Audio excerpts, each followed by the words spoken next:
Certamente uma das frases mais lindas, comoventes, profundas de Martim Lutero, e que eu estou certo que é a que mais eu citei, sabe, da parte dele nas minhas pregações, é aquela em que ele diz o seguinte: quando eu me aproximo de Deus, eu faço confiando mais na sua misericórdia do que na minha inocência. Lutero entendia o problema. Ele sabia que a aproximação de Deus não ocorre a revelia de Deus. Não está sob o controle, dos seres humanos. Porque tudo depende de Deus aceitar essa aproximação ou não. As Escrituras são muito claras em dizer que algumas condições precisam ser cumpridas para que o ser humano tenha acesso à presença do seu Criador. Vamos tentar entender o problema teológico e que levou Lutero a formular essa declaração. Veja, Deus é santo. Como que a luz pode manter comunhão com as trevas?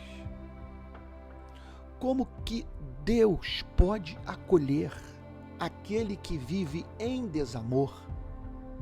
Sabe?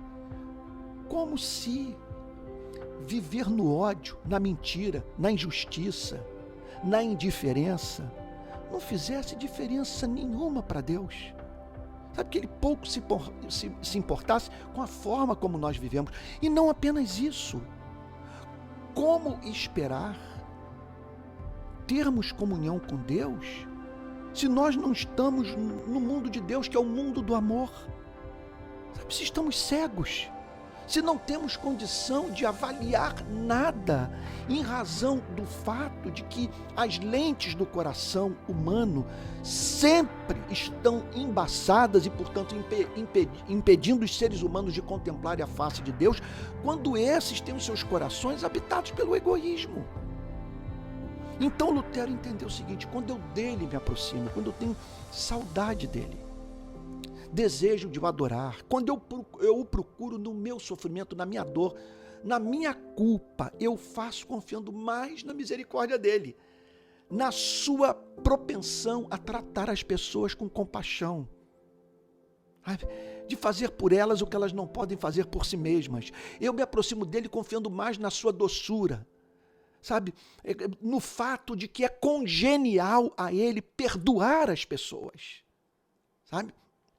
Eu faço, portanto, mais esperançoso em razão dele ser quem ele é, Deus infinito em benevolência, do que por confiar na minha inocência, nos meus méritos, sabe, por julgar que ele tem mais que me ouvir.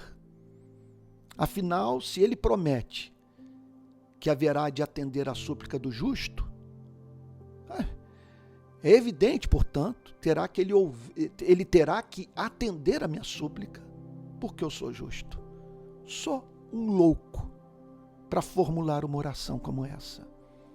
Lutero entendia que ele não era inocente e que, para ser acolhido por Deus, ele precisava ser tratado com graça. Por isso, preste atenção, ele se apresentava a Deus sem trazer em suas mãos uma oferta que tivesse como objetivo ganhar o coração do Criador.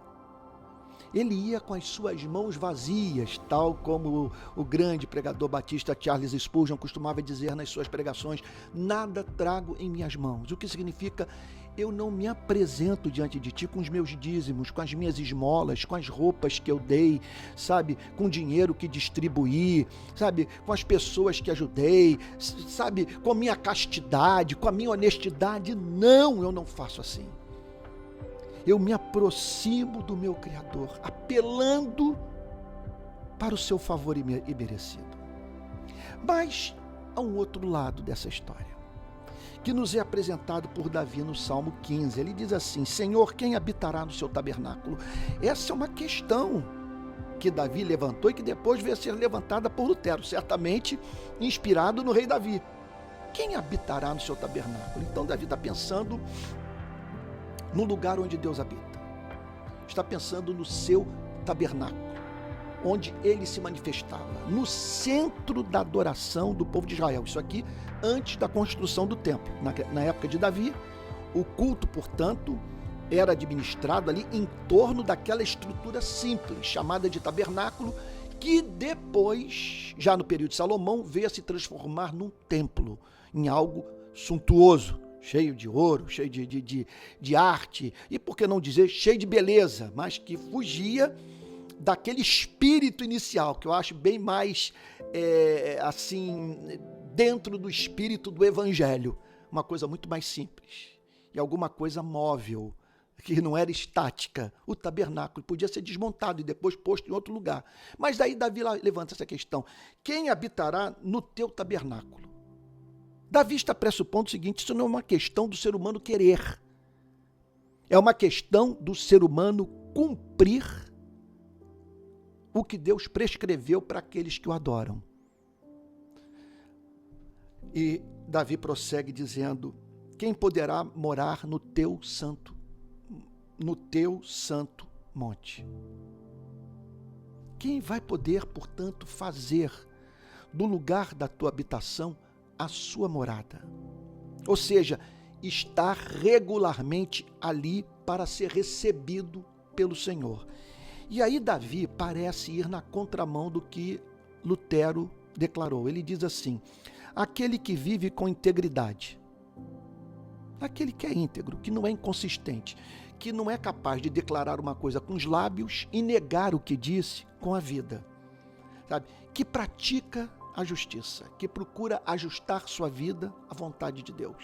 Esse é o sentido de praticar a justiça. Ser justo é conformar a vida aos mandamentos de Deus. Sabe? Você pode pensar dos 10 mandamentos e, para simplificar, você pode pensar nos 2 únicos mandamentos, assim, ou melhor, nos 2 principais mandamentos: amar a Deus e amar o próximo. O justo é aquele que ama, sabe? E de coração fala a verdade, aquele que no íntimo tem um compromisso em dizer a verdade, ou seja, de aproximar as pessoas da realidade dos fatos, sabe? Por isso que a mentira é cretina, porque quando nós mentimos, nós desviamos as pessoas do mundo real, remetendo-as, portanto, para algo que não existe, levando-as, portanto, a se tornarem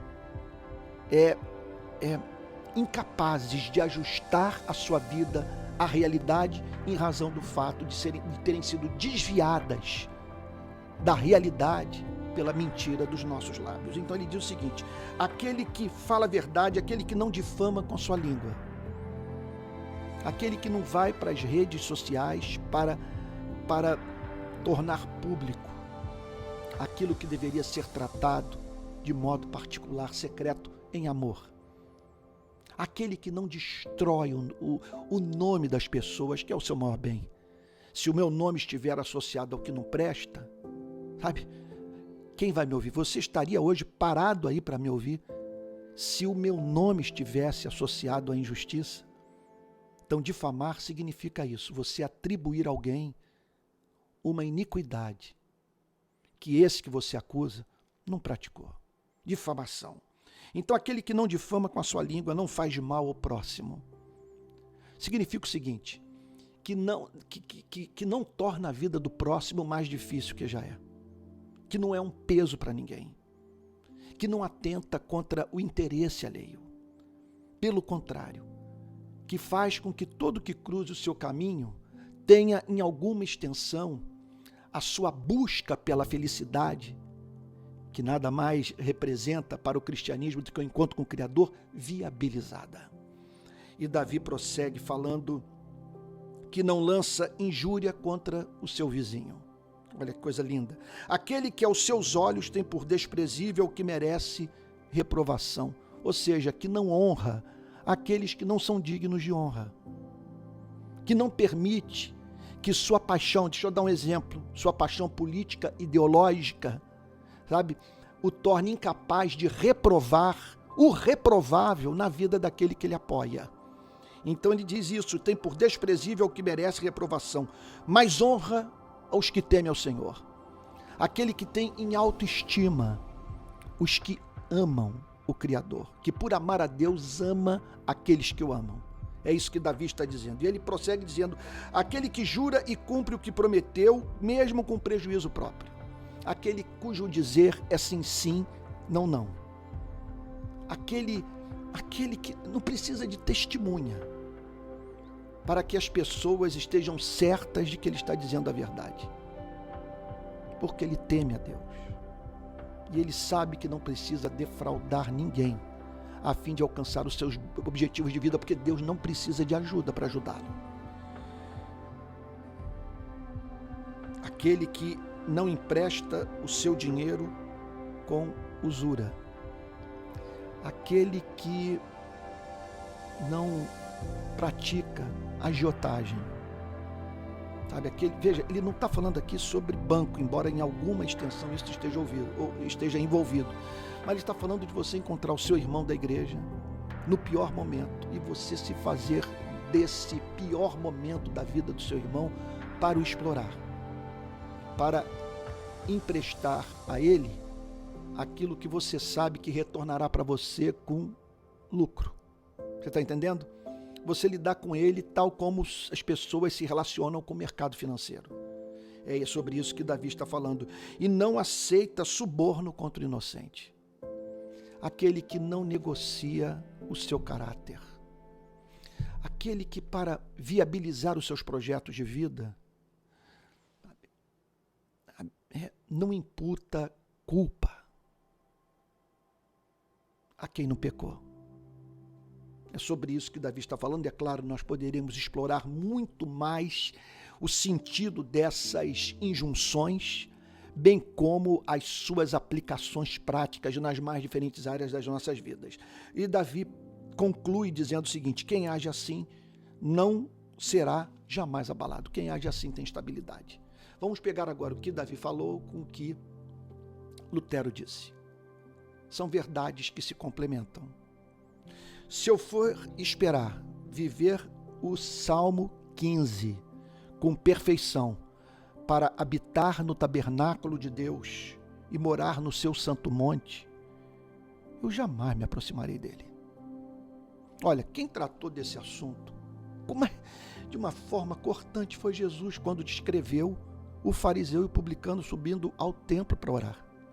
Jesus descreve o fariseu olhando para o Salmo 15 e dizendo: eu estou aqui porque eu cumpro o Salmo 15. Sabe?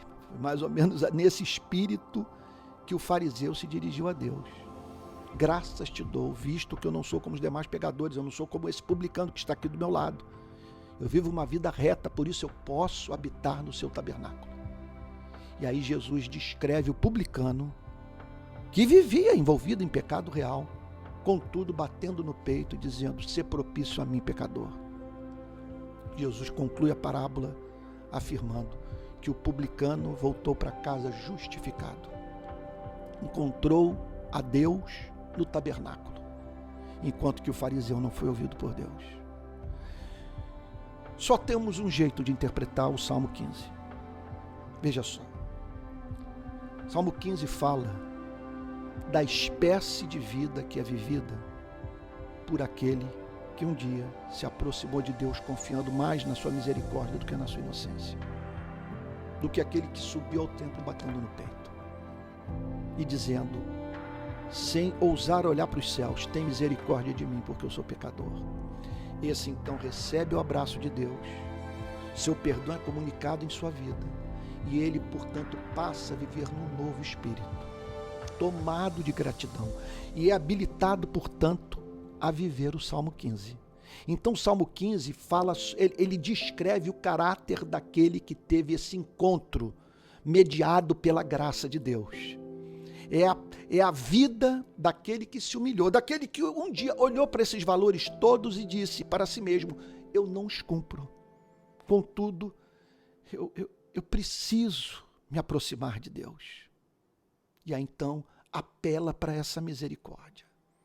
Para ele corre batendo no peito e dizendo, ser propício a mim, pecador. E aí então, uma vez esse encontro tendo ocorrido, o que se manifesta é o Salmo 15. Não com perfeição, mas sem a mínima dúvida, em alguma extensão, esses princípios basilares, que nós estamos aqui diante do que é básico, nada que é arbitrário, nada que é descartável, sabe? Mostre-me aqui alguma coisa que você possa dizer o seguinte, não, isso é descartável. Isso aqui é moralismo. Isso é moralismo, isso é conservadorismo barato. Eu não consigo imaginar você se relacionando com alguém que descaradamente rejeita esses valores morais. Então, nós não estamos aqui diante de algo arbitrário e que se torna a propensão da alma daquele que foi objeto de tamanho amor, que se aproximou de Deus confiando mais na sua misericórdia, e que a misericórdia divina encontrou, e que aí tomou a decisão de sair pelo mundo para amar. É isso, tá bom? Olha, eu espero que essa mensagem tenha feito bem, mas muito bem a sua vida.